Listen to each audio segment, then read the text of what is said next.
This is Death or Prison, brought to you by leanonmeusa.org.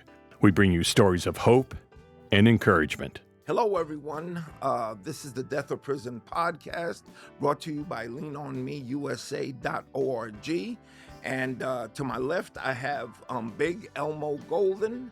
And to my right, we have Oswald Newbold. Yes. And we're continuing on some discussions on practical things, issues that we deal with when we get released from being incarcerated for a certain amount of time.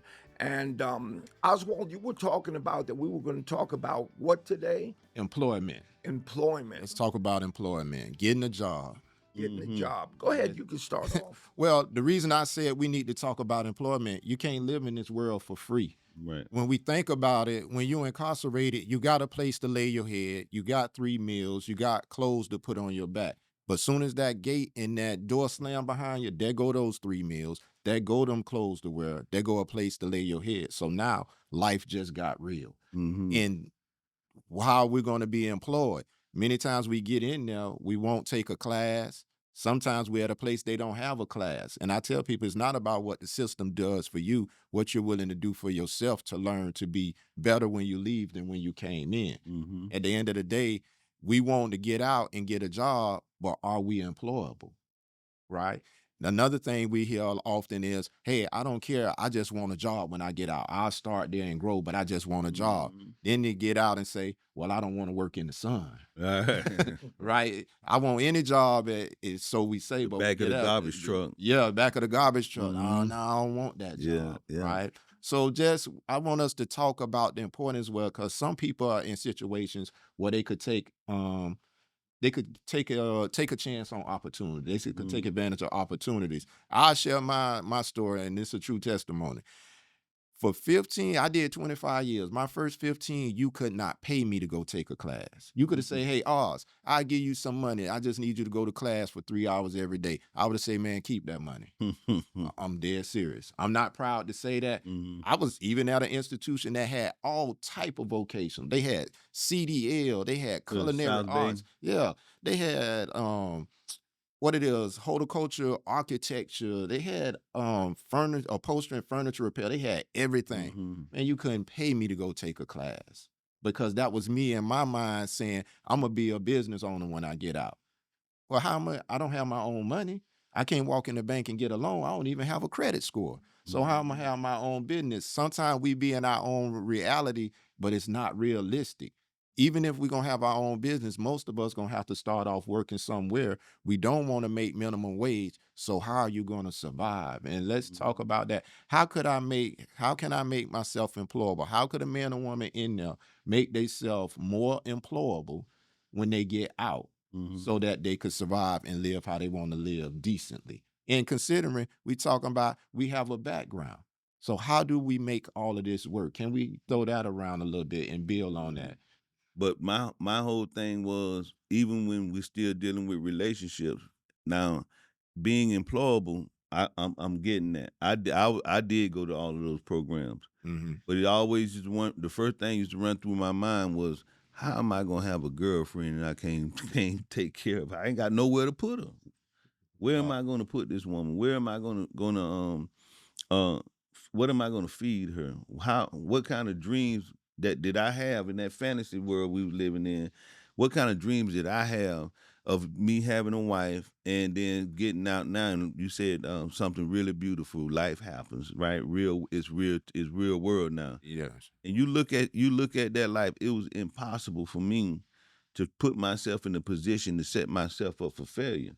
I had to have I had to be employed that would earn a living wage for me to even start looking in that area, trying to have a relationship. Employability first, right? With training first, employability, then you can start building the dream that you've always desired to have towards a relationship. So, And we talk about that. I think one of the keys is the attitude. What attitude do we have when we get out? Let me remind everybody, society doesn't owe you trust and confidence. we have to earn that trust. I'm sitting behind the desk with a potential employer. He's interviewing me. And nowadays, I mean, it's a digital world. It used to be you Mhm. can get away not saying that you were incarcerated and maybe get away with it. But now they put you to the computer and they could check you out right away if you've Mhm. done time or not. So I really believe the attitude of being honest and recognizing that that employer um, is looking at my record and says, well, Mr. Lopez, you had a bunch of armed robberies and armed kidnappings. Why should I hire you for my company? And that's where our attitude comes in, where we have to be humble and say, sir, I understand the past is what I did, but I'm really looking for a second chance. We Mhm. use that term a lot, second chance. Um, but no one owes us a second chance. We have to earn that. And I really believe what got me hired the first time after interviewing for 7 different jobs and being turned down. They tell me, "Oh, you sound great. You seem to be an intelligent guy, but I can't hire you.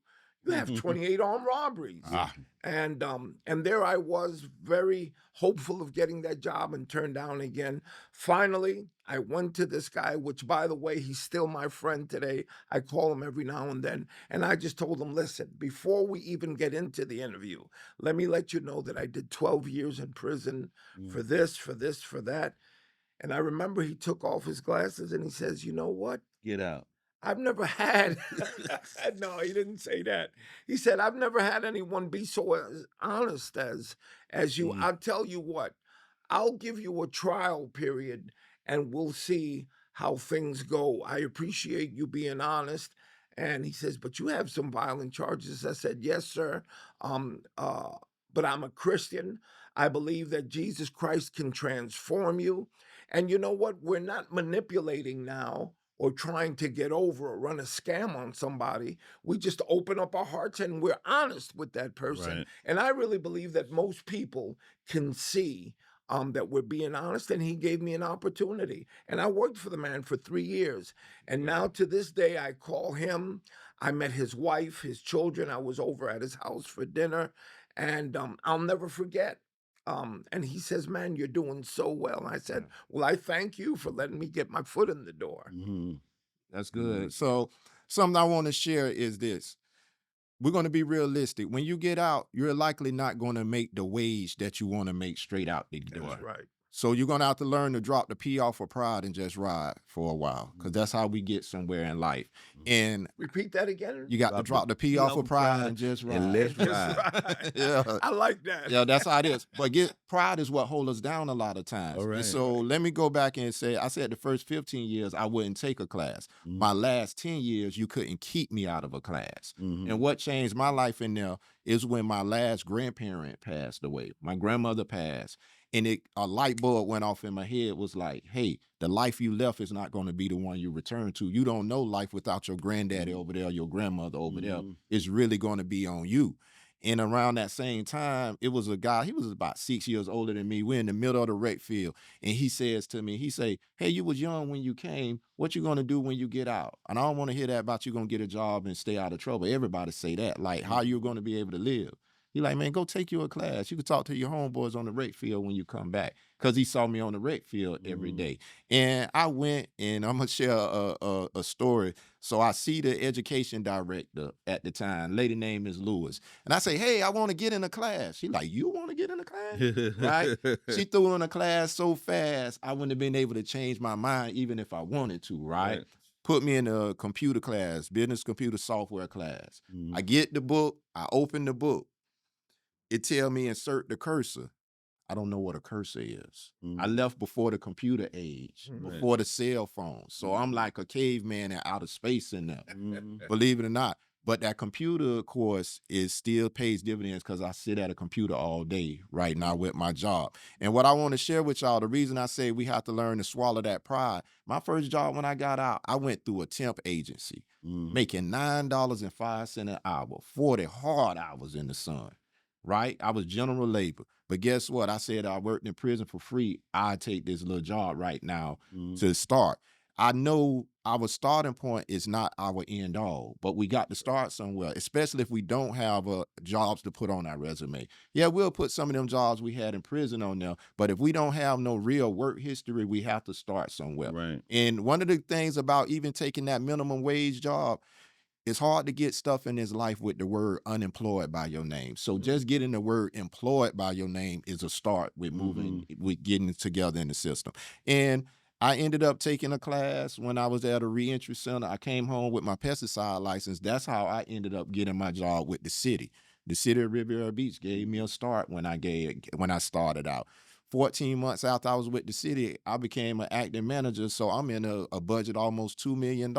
This is the guy that wouldn't go to class at one point, finally went to class, started getting it together, and all of a sudden, voila, here it is. I'm moving on and moving up. But I want to share this too. It brings to something else. Let's say you get out, you get that good job, and you're moving. When we come out, we got like a chip on our shoulder and we hungry. Right? Those of us who want it. So we start moving fast and we start moving up fast, but everybody not going to be happy for your success. And one of the things I see where guys struggle once we come out of incarceration, and I would believe it's the same for the women, people will have animosity. They've been there 10 years, 15 years. Here you come just a few months in and you're moving.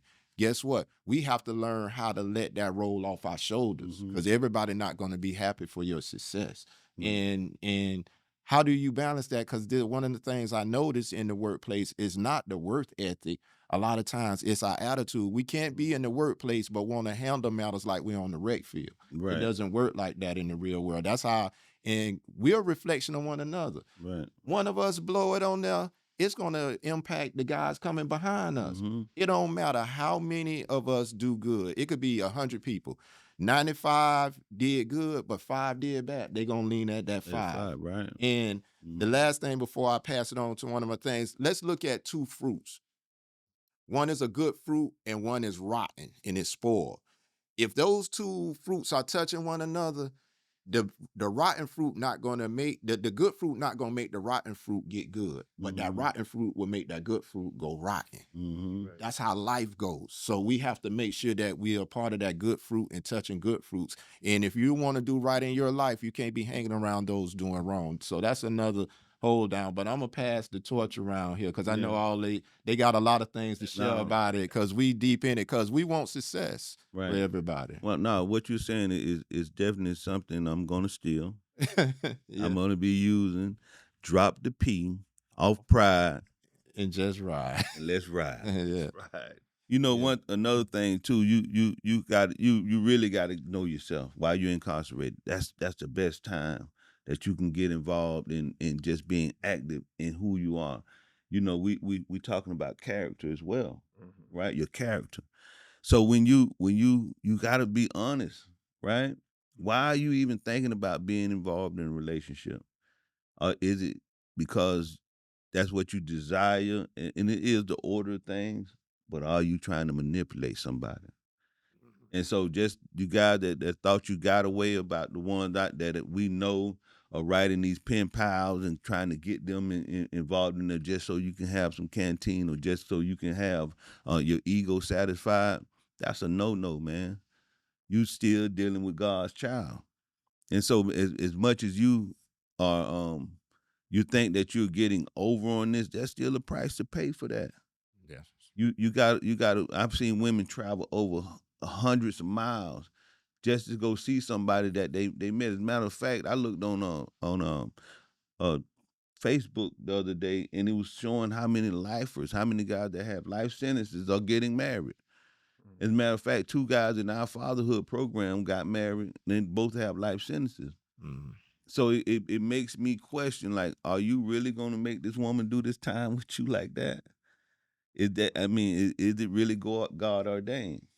Because you know if it is or not.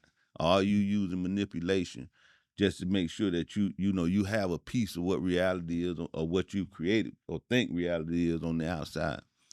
So it's a lot to think about why you getting involved. And like Alwal said, those first few stages of you having a relationship with a woman is that another P, you got to provide, right? And in a lot of instances, because we're incarcerated, you can't even protect. And then the third P is, are you really the priest of your household? Are you really? Why are you incarcerated? So if it's a lot of things that we get in relationships and we're not just handicapping ourselves because we're not being honest, but now we've involved somebody else in it, and they serving nearly a death sentence with us too. It's Yeah. something to think about. And one thing I want to share, something you was just saying over there, to the Bible speak about, it's the verse, I can't remember, it said your wife will be like a vine and grow through your house. It's Mhm. like in Proverbs Mhm. or Psalms or something. And I heard a preacher was talking about it on AM radio when I was in, and I was listening to him, and he used the verse, "Your wife will be like a vine and grow through your household." Right? He's saying you got to think about a vine. One of the things a vine does, it clings, Mhm. it grows, and then it clusters. Right? Mhm. He say, "How do you expect for your woman? How do you expect for your woman to be a vine if you never give her something to cling on to first?" Mhm.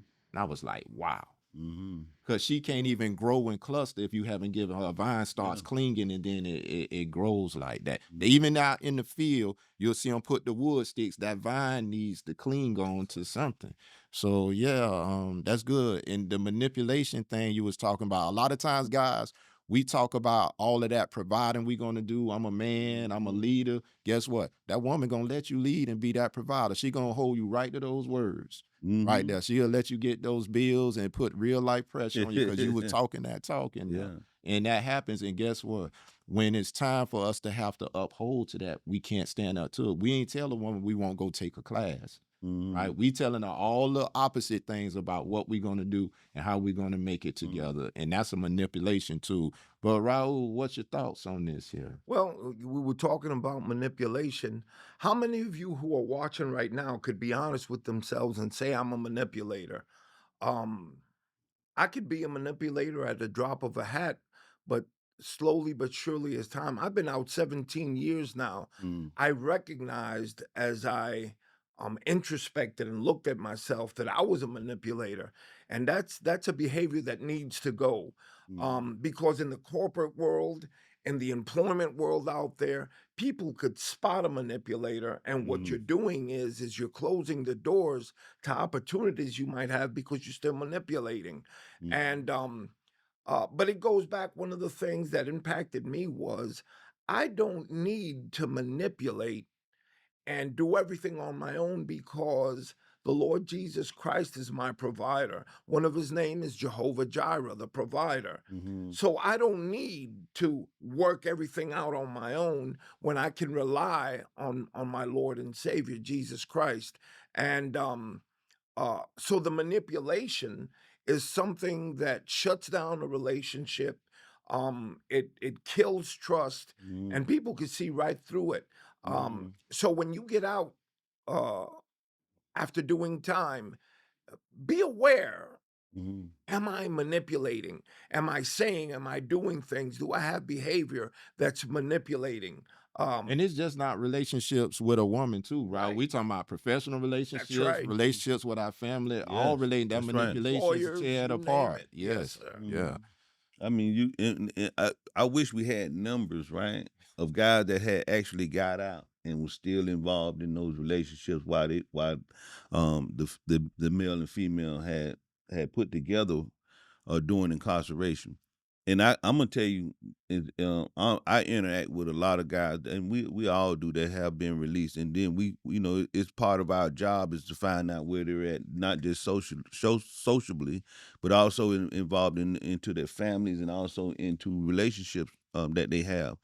And that number, I can just look at it right now. If we had 10 guys got out and they had relationships with women, I can almost say probably 3 of those relationships actually lasted Mhm. because of what they were found on.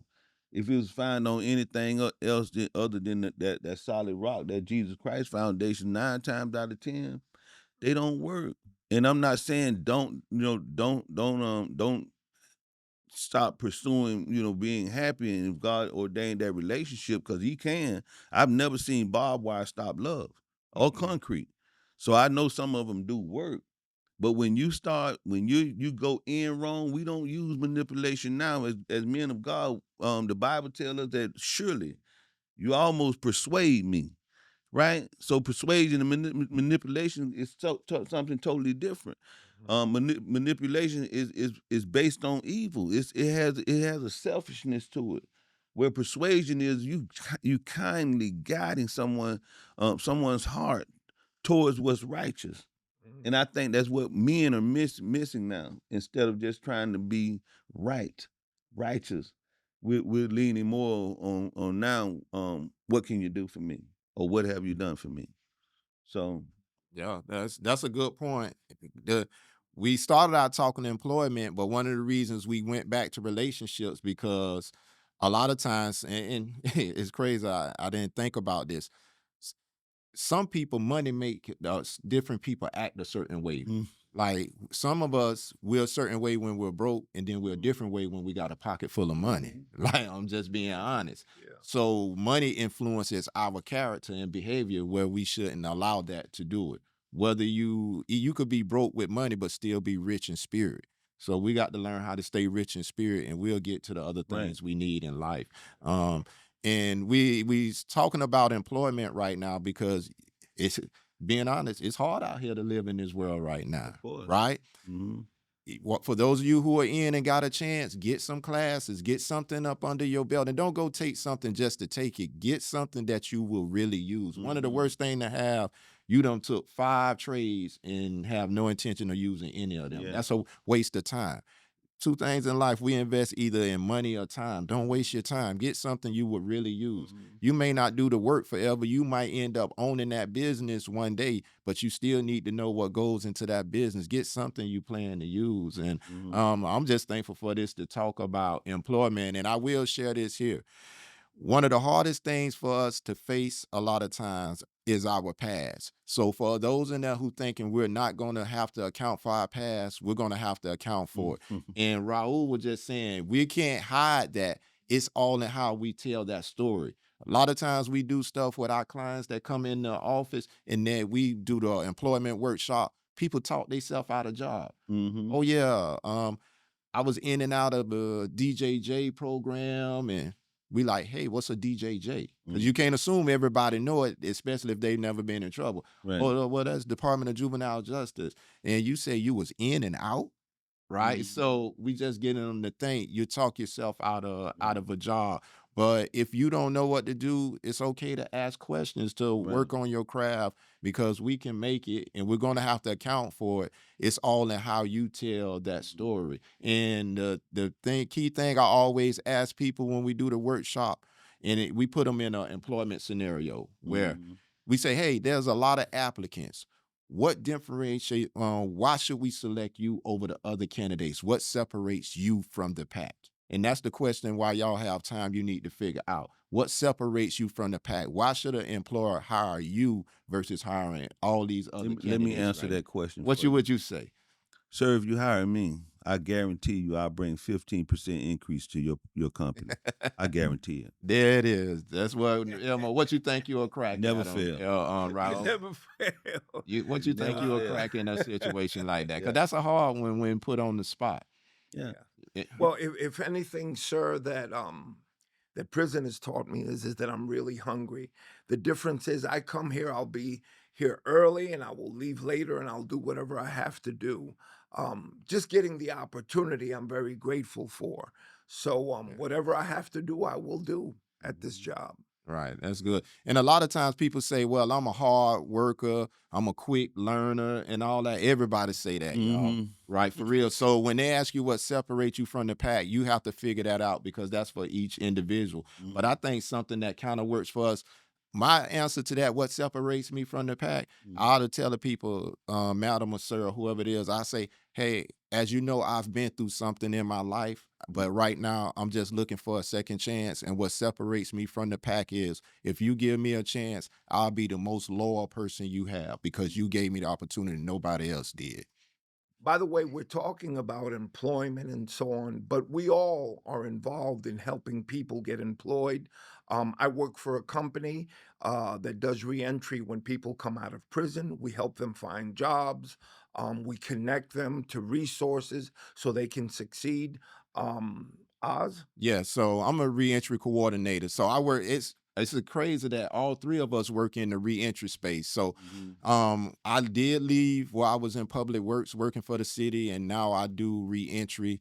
It's my job to help find the resources to help men and women that come out here. And so you heard me talking about workshops and stuff. I should have told you that that's in the office, and we do that in our reentry office. And by the way, he won't toot his horn, but he's a director. And, So he's the not a head director. honcho. I'm a coordinator. I'm the second in command. But I've come a long way. But I had to do that through humbleness and humility, Yeah, right? right. And people giving me a chance. Right. I am the program manager at the Jack Brewer Foundation for the Second Chance Fatherhood Initiative. I'm the founder of a nonprofit 501c3 called Dignity Speaks. Of course, I co-host with my brothers, and we're missing Johnny Brenham. Shout out to Johnny Brenham. Johnny. Of the Death in Prison podcast. I sit on the state advisory group for the Department of Juvenile Justice as well. Also, I'm a good friend, and I'm an advocate for those that are incarcerated. Wow. Impressive resume. I got to work on mine.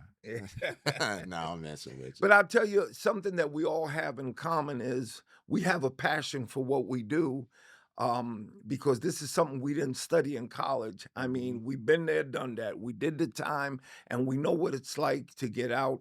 And as we're finishing up, I wanted to mention that transition, we can't avoid transition. When we get out of prison, we're in a transition period, and transition is always uncomfortable.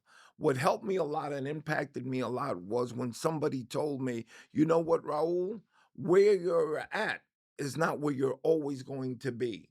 So I knew that when I worked labor pool and getting $50 a day for cutting out tree stumps and breaking my back carrying bricks, it was only going to be temporary. But this is how we get to the jobs that we're at. Now I work at a company. It's a multi-billion-dollar company. I have all the benefits and so on. But there are no shortcuts. You have to go through the process. Yeah. And you know what? God allows the process because the process is what molds us and builds that character.